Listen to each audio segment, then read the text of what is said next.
Nous avons donc comme grand témoin Pierre-Yves Leborgne, qui était rapporteur pour une partie du rapport à l'époque où il était parlementaire dans le mandat précédent sur la COP 21. Pardon, j'espère ne pas écorcher ton titre, Pierre-Yves, et animé également par Bruno Pludermacher, qui est notre candidat en Allemagne. Et puis nous avons également j'ai oublié qui était le troisième. Oh là là, honte sur moi. Bah, Pierre-Yves va corriger tout ça.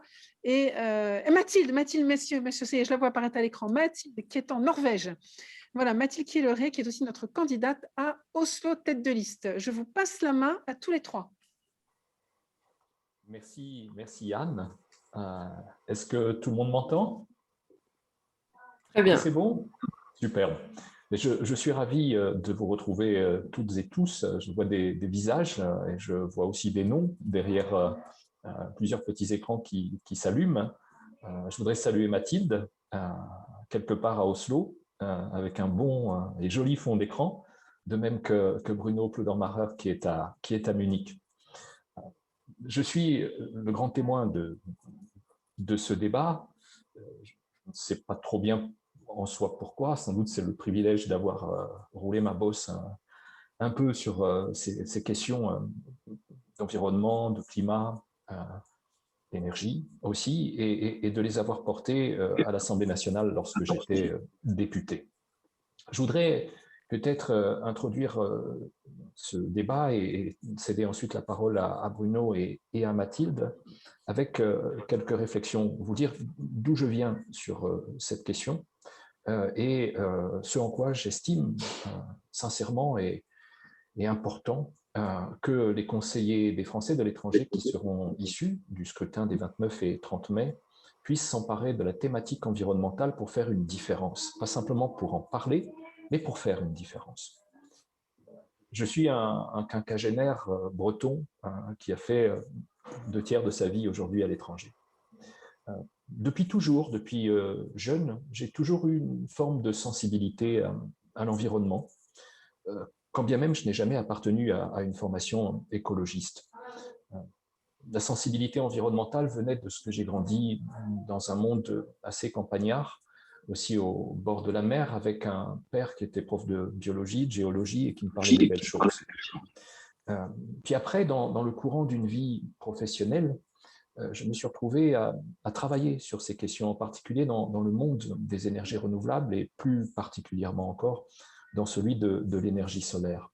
De sorte que quand je me suis retrouvé élu à l'Assemblée nationale en 2012, c'est assez spontanément que depuis la Commission des Affaires étrangères, je me suis retrouvé en situation de préparer des rapports, notamment tous ceux qui étaient liés à la mise en place des négociations conduisant à la COP 21 et à l'accord de Paris. Et puis ensuite, quand l'accord de Paris de décembre 2015 a été présenté, j'ai été chargé d'élaborer le rapport suivant le projet de loi de ratification.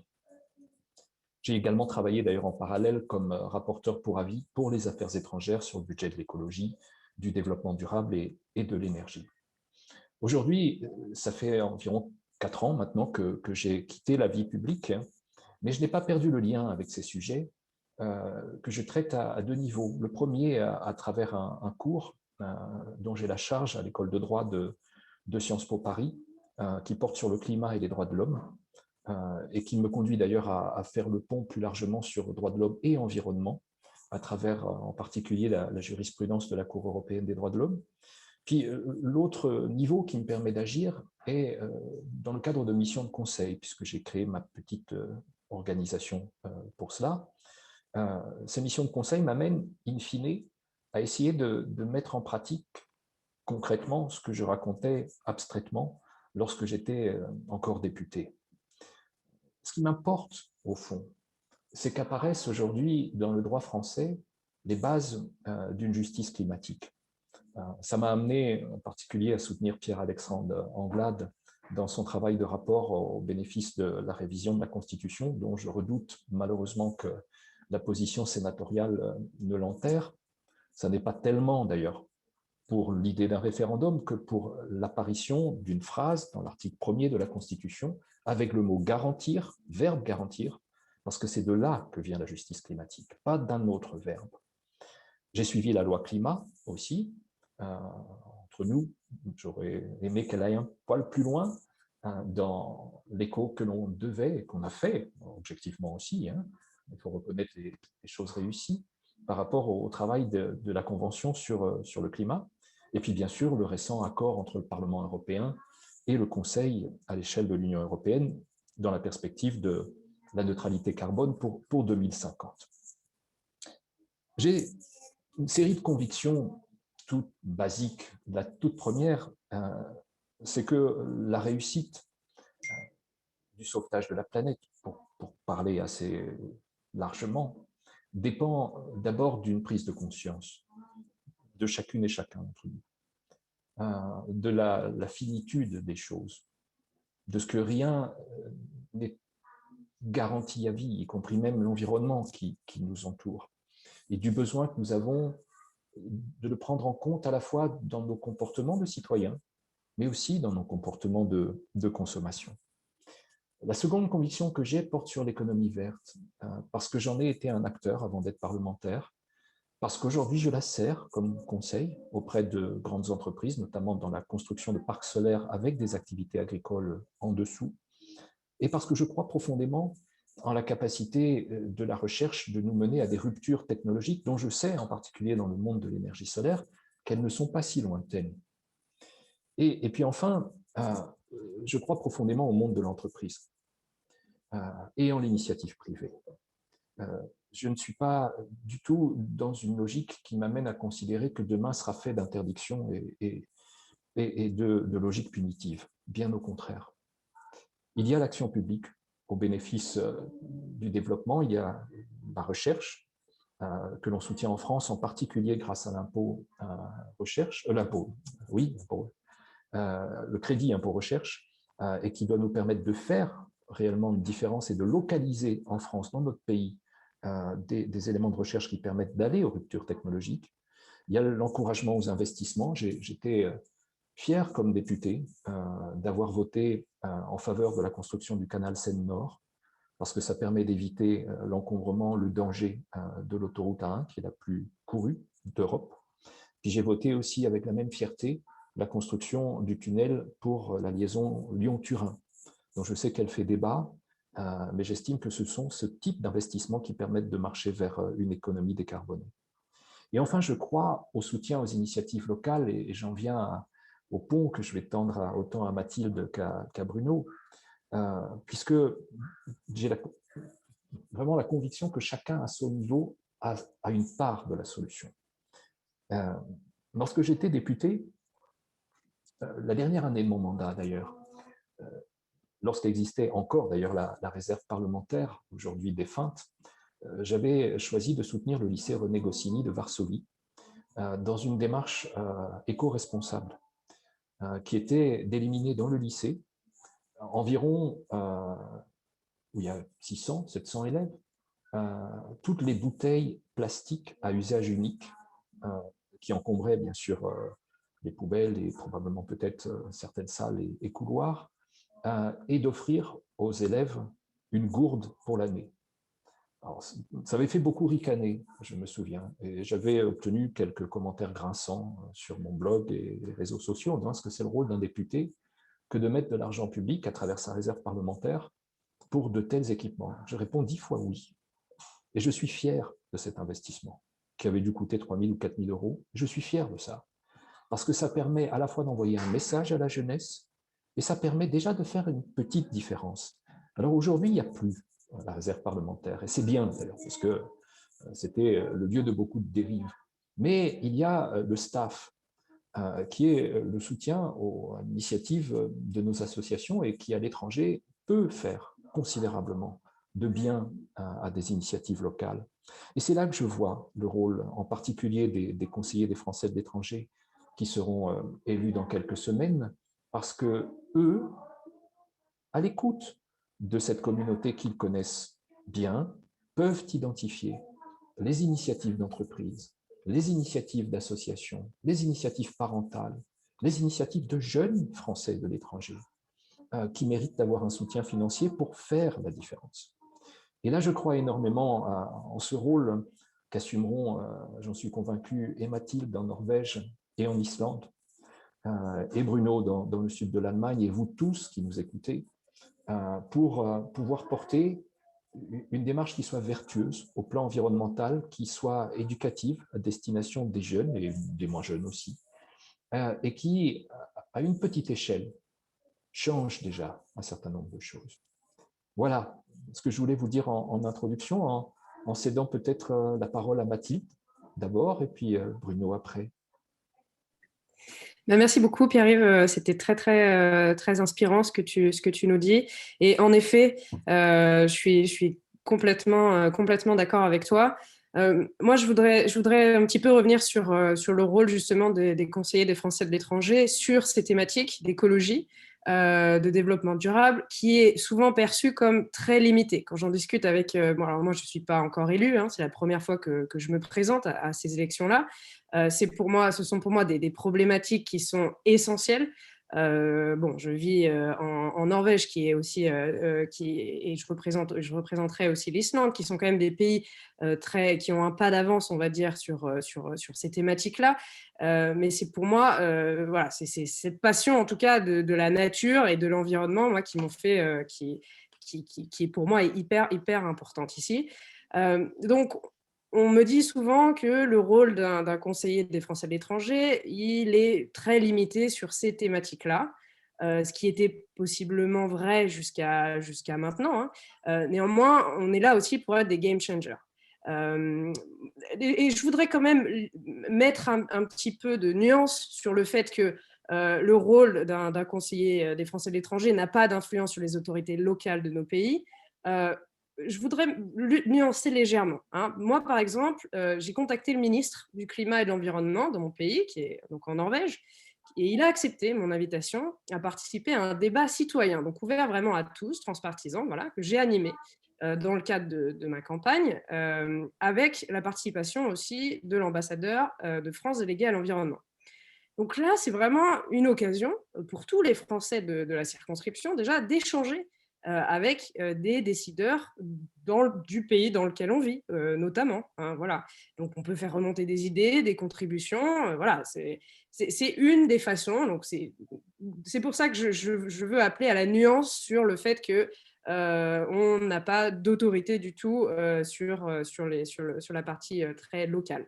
Bon, mais ça, c'est sûr dans notre pays local, voilà, pour nuancer un petit peu. Mais maintenant, en tant que conseiller des Français de l'étranger, on peut aussi agir à notre échelle sur la communauté française, sur ces sujets-là. Alors, il y a des propositions fortes, hein, qui seront développées aussi par Bruno après. Pierre-Yves en a déjà un petit peu parlé. Moi, je voudrais en prendre trois que je porte et dans ces élections et qu'on porte vraiment tous là-dessus. Une qui vient d'être développée un petit peu par Pierre-Yves, hein, c'est sur ce dispositif STAFF, donc c'est soutien au tissu associatif des Français de l'étranger. Notre but, c'est d'ouvrir, parce qu'aujourd'hui, ce dispositif n'est pas ouvert les subventions de ce dispositif ne sont pas encore ouvertes aux initiatives en faveur de l'écologie et du développement durable. Et nous, c'est vraiment un des buts. Voilà, d'ouvrir ça à tous les projets qui sont en relation avec l'écologie, la décarbonisation, l'objectif zéro déchet et l'alimentation durable, notamment. Donc ça, c'est une des premières propositions. Je voudrais aussi parler d'une autre proposition. Il y a eu des membres donc, de l'AFE, donc l'Assemblée des Français de l'étranger, qui ont créé un prix qui s'appelle le prix de l'AFE du développement durable. Donc, il a vu sa première édition en octobre 2019 et l'objectif, c'est de promouvoir les bonnes pratiques en matière de développement durable comme préoccupation importante des Français de l'étranger. Donc, cette initiative, elle est en association avec bien entendu l'ensemble des conseillers des Français de l'étranger, hein, puisque les membres de l'AFE sont des conseillers des Français, sont une partie des conseillers des Français de l'étranger qui sont élus à l'AFE. Et donc, c'est vraiment porté partout dans le monde. Donc, cette première édition, elle a vu 70 candidatures à travers le monde pour un vainqueur unique, dont l'initiative s'est vue attribuer une dotation de 5 000 €. Voilà, donc nous, on porte cette proposition de promouvoir ce prix-là, à travers de le développer, hein, d'en faire quelque chose de plus important encore et de faire en sorte de multiplier les candidatures vraiment à travers le monde, que ce ne soit pas 70, mais de les démultiplier. Donc ça, c'est une de nos idées qu'on porte et dont on peut agir à notre échelle. Et enfin, une pour moi qui est vraiment très, très importante, c'est de soutenir donc, toutes les initiatives vertes en faveur de la communauté française. Donc notamment d'éveiller les consciences sur l'empreinte carbone et les options pour la limiter. Alors, dans un premier temps, il faut les identifier, ces associations, ces initiatives.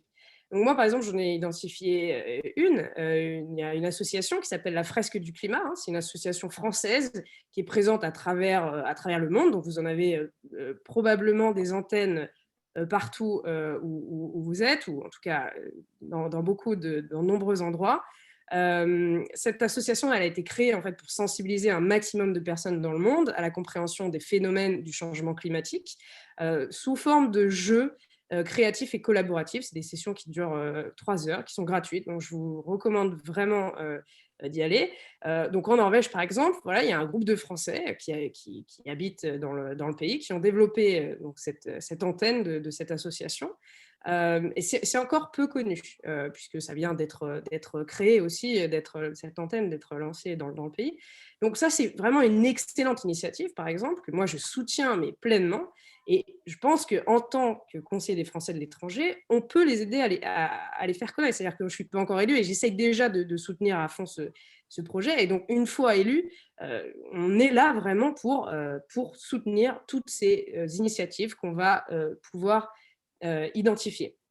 Mais donc, il y a aussi, donc ça c'est pour toute la partie initiative, peut-être un peu plus association, mais il y a aussi de plus en plus d'entrepreneurs français, hein, d'étrangers qui sont dans ces secteurs-là. Moi, j'en ai beaucoup en Norvège, je pense qu'il y en a vraiment partout dans le monde, dans les secteurs verts, le solaire, l'eau, du recyclage. Ce sont des ambassadeurs extraordinaires de notre savoir-faire et de notre philosophie de respect de l'environnement. Et donc, nous devons les mettre en valeur auprès des communautés françaises et auprès des autorités françaises. Donc, je laisserai peut-être aussi, peut-être Pierre-Yves, peut-être Bruno aussi, qui est élu. Comment est-ce que nous pouvons promouvoir ces acteurs-là qui sont extraordinaires, parce qu'eux aussi, ce sont des game changers. Donc, voilà, je finirai ça par une question pour vous laisser là-dessus, mais je pense que c'est très important. Voilà les trois points que je souhaitais développer avec vous aujourd'hui.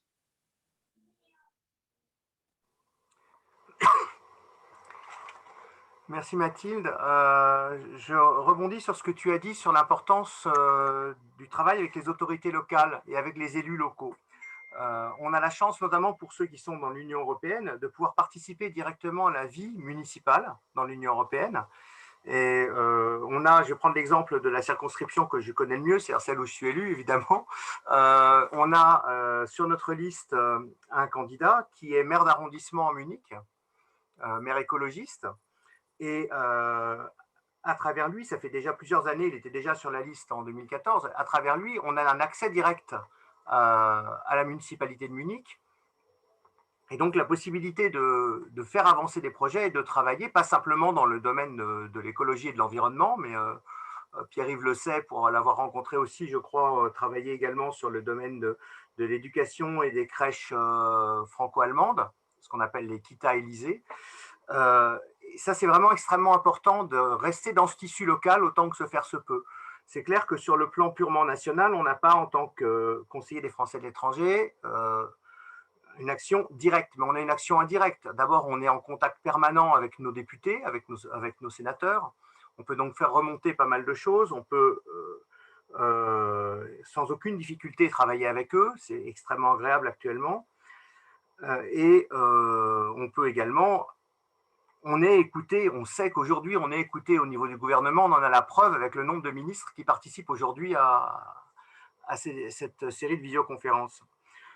Parmi les projets à pousser aussi, staff bien sûr, on a déjà réussi à faire passer quelques projets associatifs qui en fait insistaient sur l'écologie dans le staff, même s'ils n'étaient pas présentés en tant que tels obligatoirement.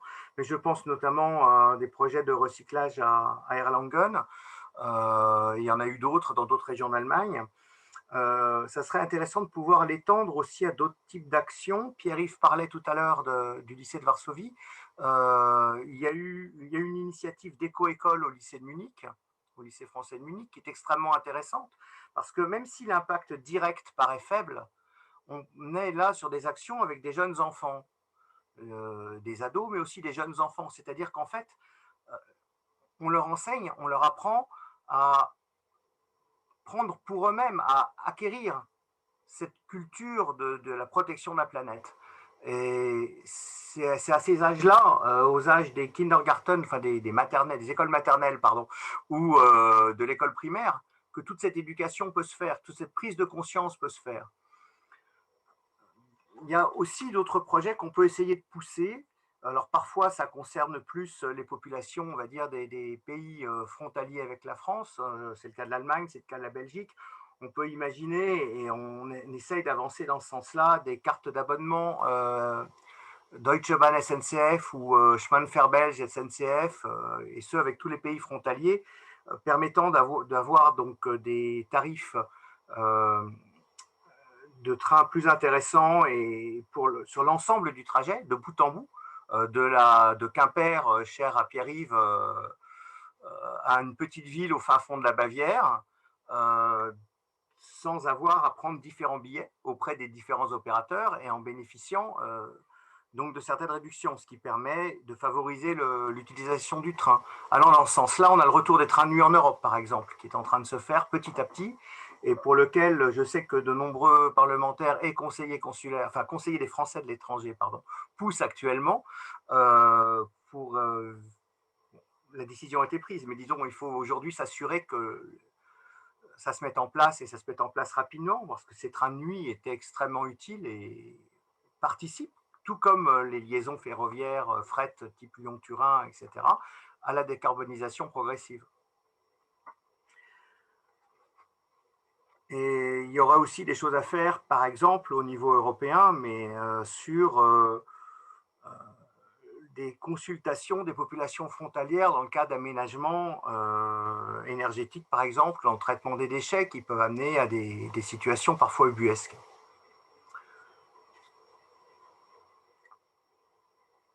Et je ne sais pas si Pierre-Yves, tu voulais peut-être rebondir sur...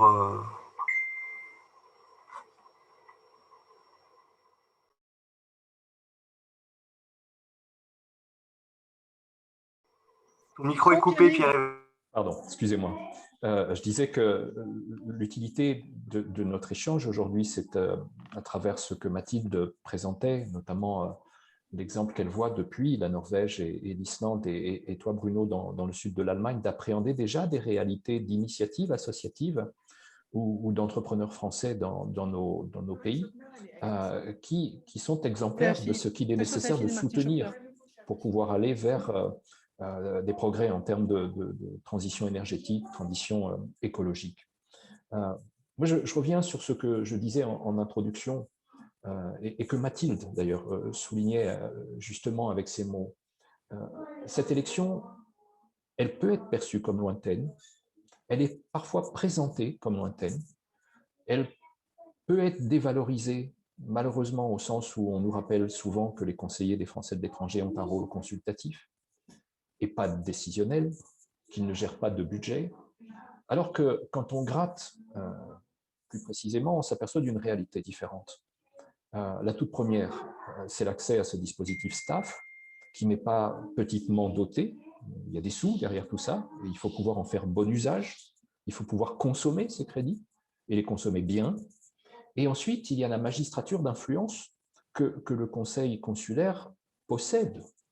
Et là, je dépasse les seuls conseillers des Français de l'étranger stricto sensu individuellement, mais la capacité que vous aurez chacun, toi Bruno dans le sud de l'Allemagne, Mathilde en Norvège, Islande, vous tous qui nous écoutez ailleurs, de faire môle avec les autres conseillers des Français de l'étranger, dont certains sont aujourd'hui vos concurrents, mais qui seront vos collègues à partir du 30 mai, pour pouvoir peser dans la relation avec les autorités diplomatiques et consulaires françaises localement et avec nos autorités en France, afin que ces initiatives locales puissent être reconnues et puissent être soutenues.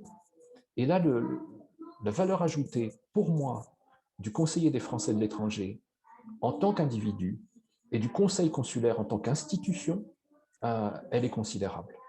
Et il faut pouvoir le dire. Comme je le disais en introduction, j'ai un peu d'expérience désormais. J'ai passé 10 ans à ce qui était l'Assemblée des Français de l'étranger avant la réforme de 2013-2014 et 5 années à l'Assemblée nationale. Et le chemin que j'ai fait, qui m'a amené au contact d'énormes réalités, sur tout le territoire européen finalement, m'a montré à quel point il y avait des réussites dont nous avions le devoir, nous, militants élus des Français de l'étranger, de faire la publicité et d'obtenir des soutiens pour cela. Et je crois qu'il faut réussir à le faire sur cet objectif climatique. Quand j'ai choisi d'aider le lycée René Goscinny de Varsovie, c'était à l'issue de 2 ou 3 voyages où je sentais une sensibilité à la fois de la part des professeurs, des enseignants, de la direction de l'établissement, comme également des parents d'élèves que je rencontrais. Et durant les 5 années que j'ai passées à l'Assemblée, 2 fois le lycée René Goscinny a emporté le prix de l'Assemblée nationale, le prix parlementaire, justement. Et j'avais une espèce de petite règle, à chaque fois qu'une classe l'emportait, j'allais faire mon cours d'instruction civique devant la classe. Ça permettait de sentir les élèves, les questions qu'ils posaient. Et les questions étaient souvent de nature environnementale. Et ça m'a mis dans l'idée que dans la gestion de la réserve parlementaire dont j'avais la charge, moi j'avais 130 000 € de réserve parlementaire par an, ce qui est considérable. Ça veut dire que j'ai réparti 650 000 € sur la totalité de mon mandat vers des initiatives qui étaient pour l'essentiel associatives. Mais j'ai voulu mettre une part de ces crédits sur des initiatives environnementales, climatiques ou énergétiques. Et je pense que c'est maintenant encore davantage une priorité que doivent nourrir collectivement les conseillers des Français de l'étranger. Et je suis heureux que cette campagne, en tout cas pour ce qui concerne la majorité présidentielle, en ait fait un axe d'action important. Mathilde, Bruno, peut-être d'autres interventions ou des questions de la part de... On a des questions, hein, donc n'hésitez pas à continuer à poser vos questions là-dessus. C'est des thèmes qui sont extrêmement importants, encore une fois. Tu en as déjà un peu parlé, hein, Pierre-Yves, mais donc Alexandre nous pose la question du fait qu'en effet, on n'est souvent pas seul élu, hein, on est plusieurs élus qui regroupent des partis ou des idées, des opinions différentes. Et donc, on n'est pas forcément majoritairement, en tout cas, du même parti. Donc, il nous demande, voilà, on parle des idées du conseiller en matière d'écologie comme s'il n'y avait pas de conseil à convaincre d'abord. Est-il capable d'agir indépendamment du conseil? Donc ça, vous allez peut-être pouvoir nous éclaircir tous les deux là-dessus. Et je saute sur la question d'Alexandre et quelque part j'ai un peu répondu dans mon intervention précédente. Le conseiller des Français de l'étranger, individuellement, a connaissance par le travail qu'il fait sur le terrain d'initiatives locales dont il doit même vouloir se faire l'écho. Il peut tout seul faire avancer un sujet. Mais c'est toujours mieux d'essayer de le faire avancer collectivement. Et les meilleurs projets dans un conseil consulaire émanent d'une méthode qui relève du consensus. Imaginez qu'à travers le conseil consulaire, vous avez une forme de représentation du spectre politique aussi, ce qui est probablement ce qu'on verra dans les résultats à la fin du mois de mai. Le but n'est pas de refaire la campagne électorale pendant 5 ans dans le conseil consulaire, excusez l'expression un peu triviale, mais tout le monde s'en fout. Ça fâcherait même beaucoup les gens d'imaginer que ce qu'on voit pendant 1 mois et demi se passe dans le huis clos du conseil consulaire pendant 5 ans. Ce que les gens attendent, c'est des résultats. Du travail, des résultats et un compte rendu. Et ces résultats, c'est de pouvoir appréhender sans sectarisme les idées des uns et des autres, et de faire môle derrière, de les compléter, de les enrichir et de les porter. Et croyez bien que si 5 conseillers consulaires sur les 5 que compte le Conseil consulaire émettent un avis au bénéfice d'une initiative, d'une association, d'un entrepreneur, dont les idées et les résultats sont forts en matière d'environnement, de climat ou d'énergie, ça devient sacrément irrésistible par rapport au chef de poste, qu'il s'agisse du consul ou de l'ambassadeur, et ça le devient tout autant si c'est relayé par l'Assemblée des Français de l'étranger et si ça va vers nos parlementaires, députés, sénateurs et vers le gouvernement. C'est là que la mécanique même de cette institution est merveilleuse. Et ça dépend que de la volonté des élus, que de leur capacité de se magnifier, c'est-à-dire de sortir de ce que nous faisons en ce moment maintenant, campagne, et d'aller chercher une dynamique collective. S'il y a dans une circonscription, par exemple dans les Balkans, moi ça me marquait beaucoup quand j'étais député, sans doute parce que j'avais mon œil d'énergéticien et d'ancien de l'énergie solaire. Il y avait des atouts considérables. La montagne, le soleil, l'hydroélectricité. Si on pouvait avoir trouvé quelqu'un, et peut-être que cette personne existe, sûrement même qu'elle existe, qui sait identifier sur le terrain des micro-projets au bénéfice d'une école, au bénéfice d'un petit village, qui permettent un développement économique local, et que cette personne-là ou cette entreprise-là est dirigée par un Français. Mais c'est le rôle des conseillers des Français de l'étranger de le faire connaître et de porter le plus haut possible cet argument-là. Je vais prendre un exemple qui n'est pas dans l'énergie, mais qui relève du bien manger, ce qui n'est jamais trop loin de notre sujet de ce matin. Dans la même région, en Bosnie-Herzégovine, et plus particulièrement encore en Herzégovine, c'est-à-dire la partie de la Bosnie qui tend vers l'Adriatique, j'avais rencontré comme parlementaire du côté de Mostar un Français, monsieur déjà relativement âgé, qui avait pris sa retraite là et qui, réalisant qu'il y avait une grande production de fruits rouges, s'était mis à produire des confitures. Alors, au début, tout le monde souriait en disant c'est juste un gars du coin qui produit un peu, mais ça avait pris un tel succès que le gars était dépassé par la demande. Et il se trouvait une nouvelle vie à l'âge de la retraite, il était devenu industriel en confiture. Et j'ai beaucoup parlé de cet exemple à l'Assemblée à mes collègues en disant voilà un exemple typique du bien manger en relation à la transition aussi, comme au développement d'une activité économique et commerciale sur laquelle les élus des Français de l'étranger se doivent de communiquer. Parce que pour arriver jusqu'au bout de l'Herzégovine, vous faites 300 km en voiture, personne ne va là spontanément.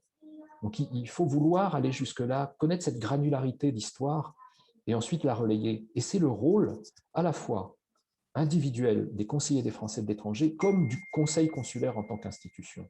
Et je suis convaincu que sur ça, pour les 5 ans qui viennent, il y a un pouvoir considérable d'influence dont doivent se saisir les élus.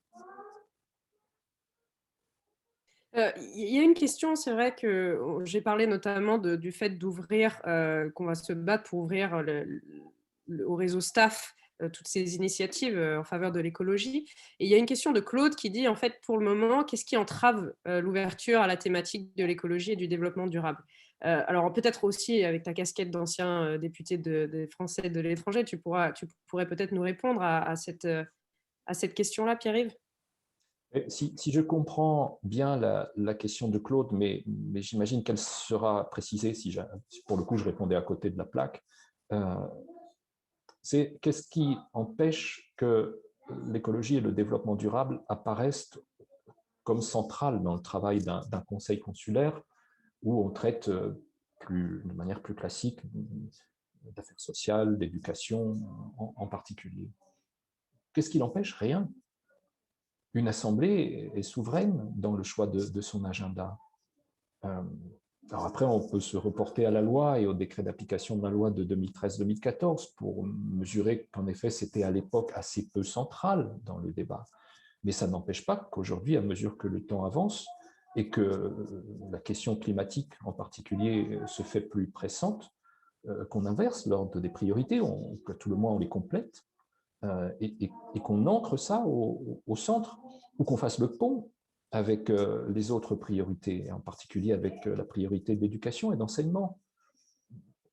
Le but, c'est d'arriver à mettre en lien les gens les uns les autres, le monde enseignant, le monde des enfants, des élèves, le monde de l'entreprise, pour pouvoir apporter une solution et des éléments éclairants afin de se dire que la crise climatique que nous affrontons, on peut la vaincre, qu'on ne va pas au-devant d'un désastre annoncé, parce que sinon on se retrouve, comme fait l'ancien ministre Yves Cochet, quelque part en Bretagne, à attendre la fin du monde à côté d'une mare.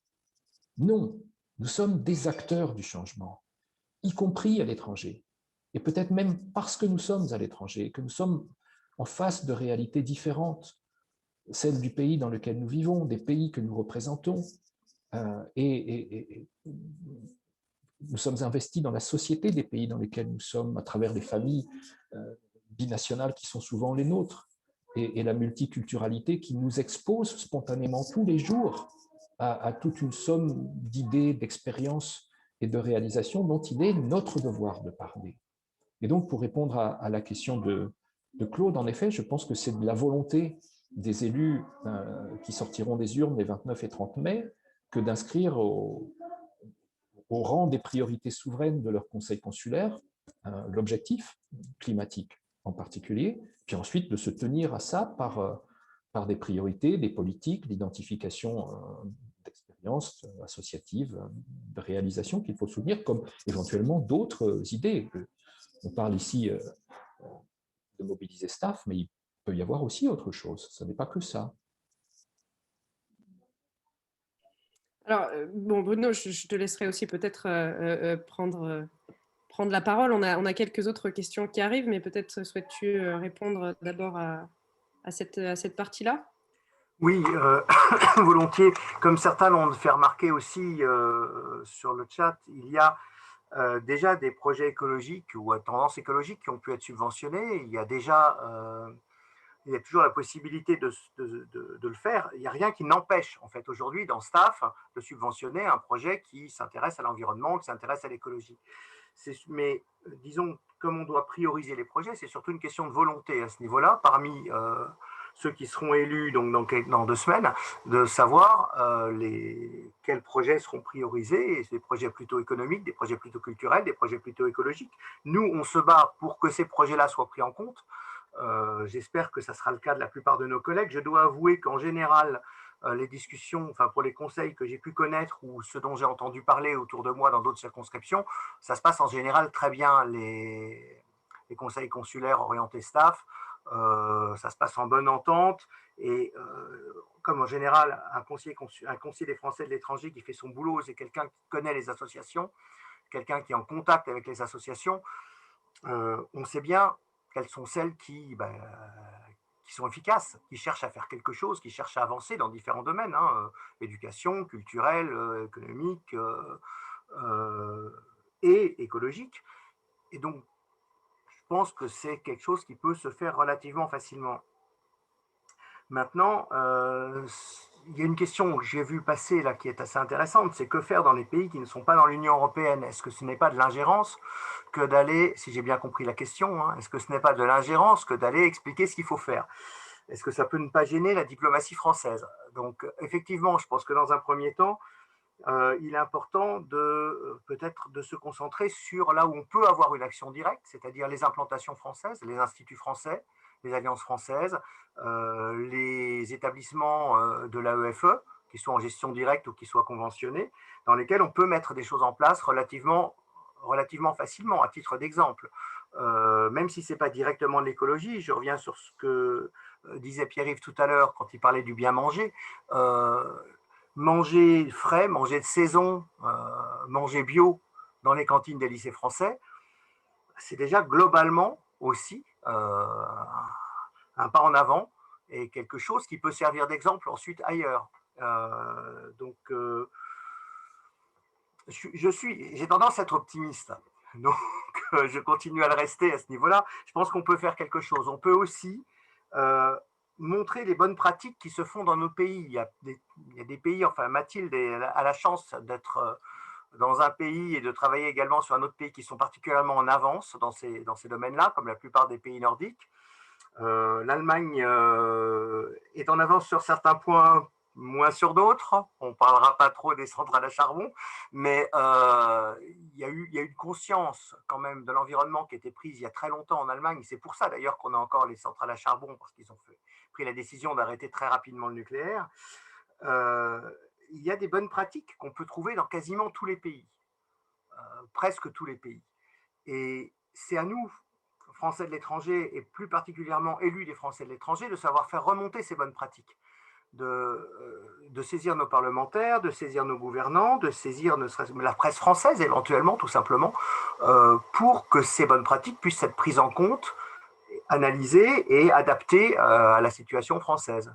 L'idéal, ça serait même de pouvoir le faire au niveau européen, déjà dans un premier temps.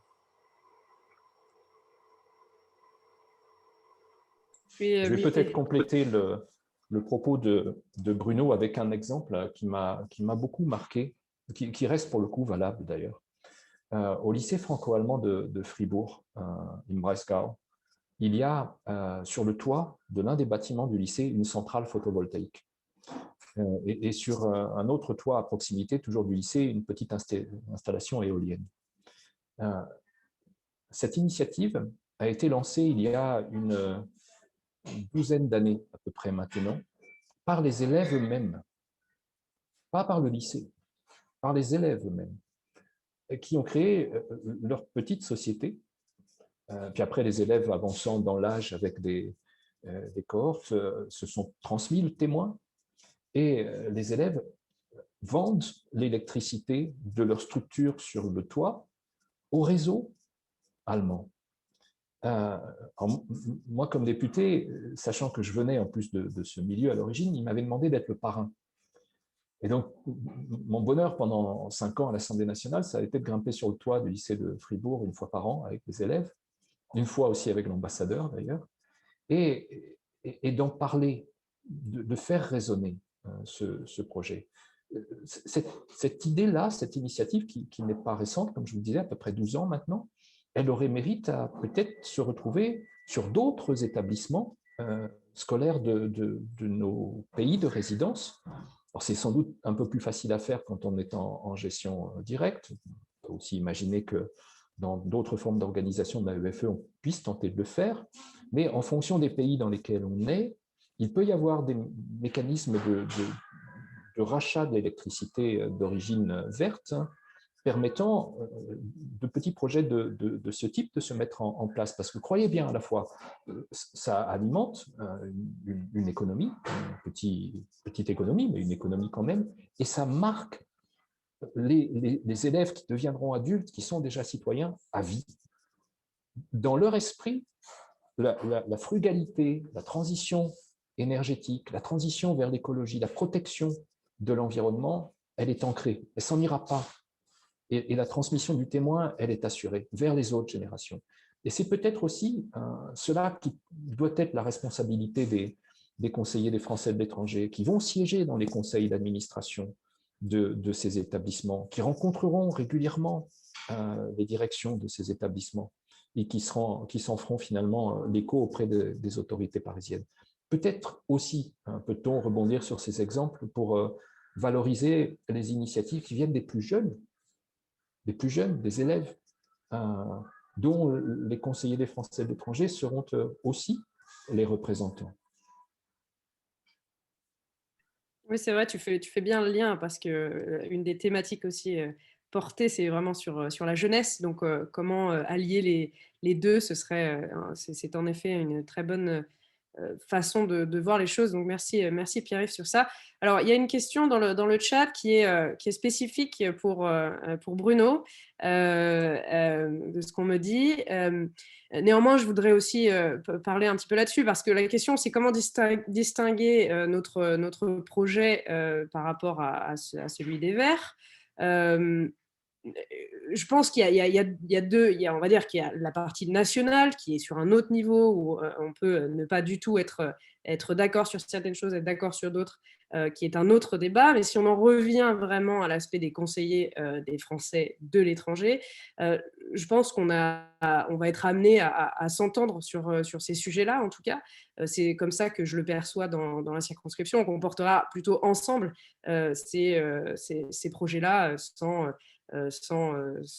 bataille, en tout cas là-dessus, me semble-t-il. Mais encore une fois, je ne suis pas élue, donc je laisse la parole à ceux qui le sont et qui l'ont été. En fait, bon, j'ai eu l'occasion de lire le programme de nos concurrents Verts, ELV, sur ma circonscription. Je n'ai pas vu ceux des autres circonscriptions. J'avoue que j'ai rien vu de local, malheureusement. J'ai vu des choses très intéressantes parce qu'il faut reconnaître que quand on parle d'écologie et d'environnement, bon, chez ELV, il y a quand même quelques bonnes idées qui vont assez loin. Je reprends ce que disait Pierre-Yves tout à l'heure sur la loi climat, qui ne va peut-être pas toujours suffisamment loin, peut-être, mais qui est déjà un bon pas en avant. Donc il y a beaucoup de choses sur le plan national, mais en français, je n'ai pas vu grand-chose en termes local. Et j'étais un peu surpris, j'étais un peu déçu parce qu'il se trouve que, pour ceux qui me connaissent, je viens de l'écologie, je viens d'une écologie raisonnée et raisonnable, on va dire. J'ai été candidat écologiste en 2014, au sens allemand du terme, au sens Grünen. Je suis aujourd'hui en contact étroit encore avec ce parti et on a sur la liste des gens qui en sont très proches.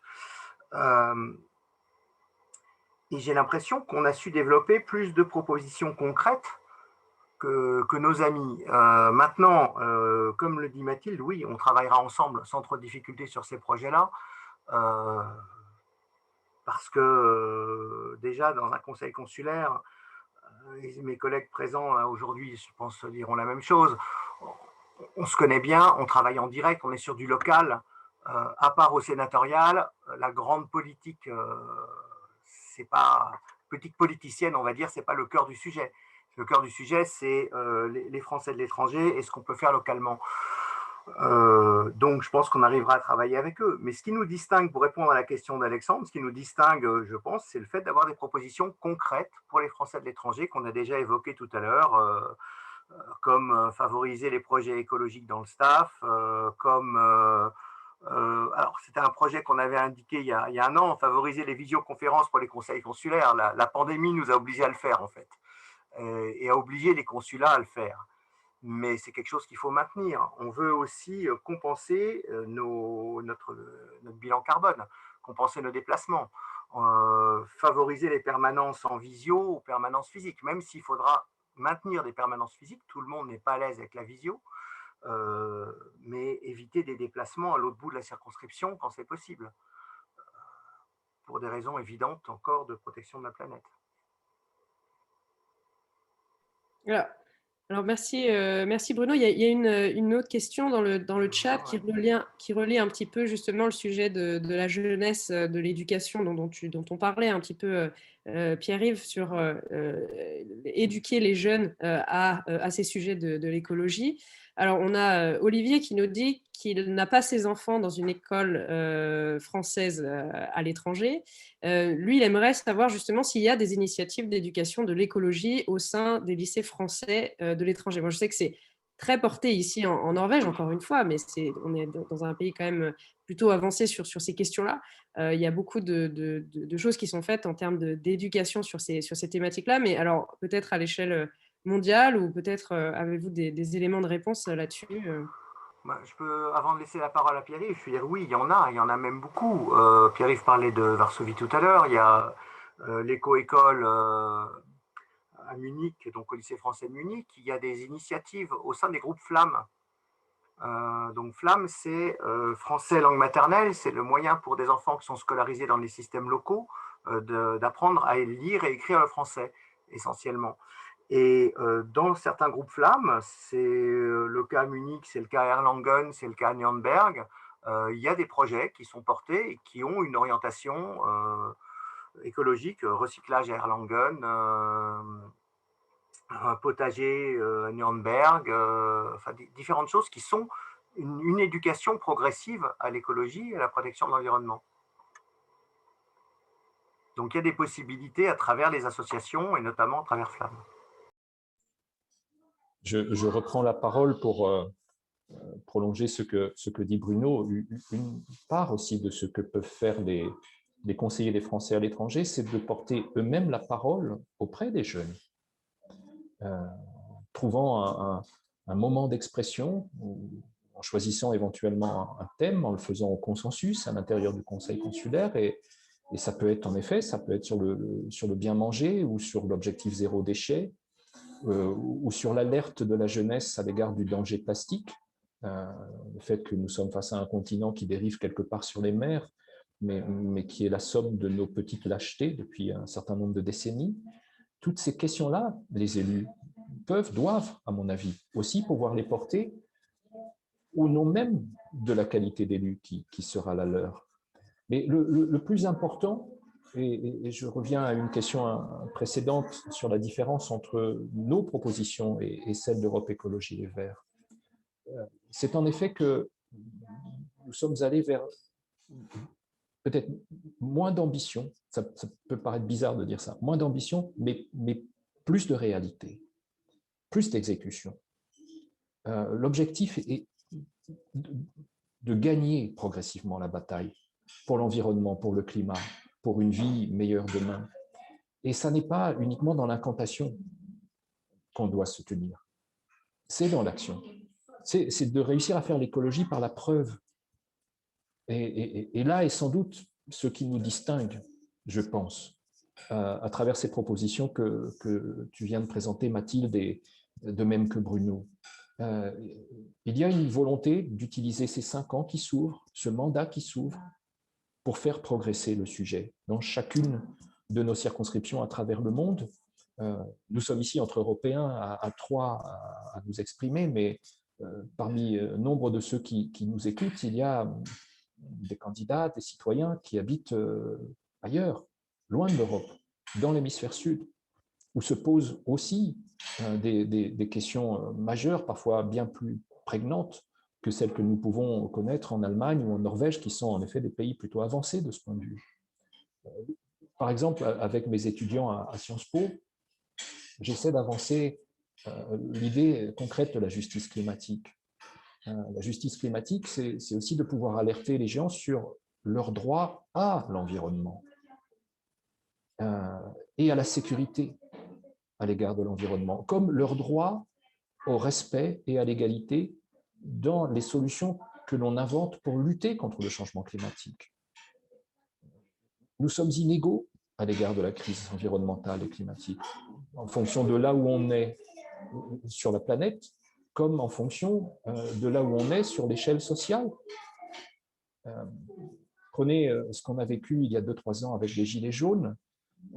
Il est certain que les initiatives que l'on peut avoir en matière de taxation des carburants impactent très différemment nos compatriotes en fonction de ce qu'ils vivent au centre d'une ville où il y a des transports en commun, ou dans le monde archi-rural où il n'y a pas de transport du tout, et où le seul moyen d'arriver au travail, c'est de monter dans une voiture qui probablement roulera au diesel. La justice sociale et la justice environnementale et climatique sont liées. Et cette question-là aussi, on doit pouvoir l'aborder. De la même manière qu'on doit pouvoir défendre des gens qui vivent dans des endroits exposés aux risques climatiques. Le Nord, en particulier, ou les zones désertifiées. On doit pouvoir les défendre par rapport à le fait que l'on coupe les arbres en Amazonie, par exemple, ou qu'on construise de grands projets énergétiques dans le nord du Canada qui peuvent avoir un impact sur leur habitat. Et je reviens à certains aspects relevant des droits fondamentaux qu'on retrouve, par exemple, dans la Convention européenne des droits de l'homme. Ces sujets-là sont à la fois des sujets de témoignage dont il faut pouvoir parler, y compris en direction de la jeunesse, et dont il faut souligner l'importance, a fortiori lorsque des éléments clés de justice climatique, tels que ceux qu'on essaye de mettre en place en France, avec la révision de la Constitution, peuvent voir le jour. Il y a là aussi un besoin, et je pense que par leur présence, les conseillers des Français de l'étranger sur le terrain peuvent être les porteurs de ces voix-là. Alors, merci beaucoup Pierre-Yves et merci beaucoup Bruno. On va devoir redonner la la parole maintenant à Anne. Il y a eu beaucoup de questions sur la fin, bien entendu, sur la partie nationale. Alors, je répète encore qu'on n'est pas là pour défendre les projets d'Emmanuel Macron ou sur un plan national. Hein. Là, on était là vraiment pour discuter de ce qu'on peut faire sur le plan local, d'accord, en tant qu'élu conseiller des Français de l'étranger. Donc voilà, je remets désolée de ne pas avoir pris ces questions-là, en tout cas. Je rends la parole, du coup, à Anne au siège. Voilà, merci beaucoup encore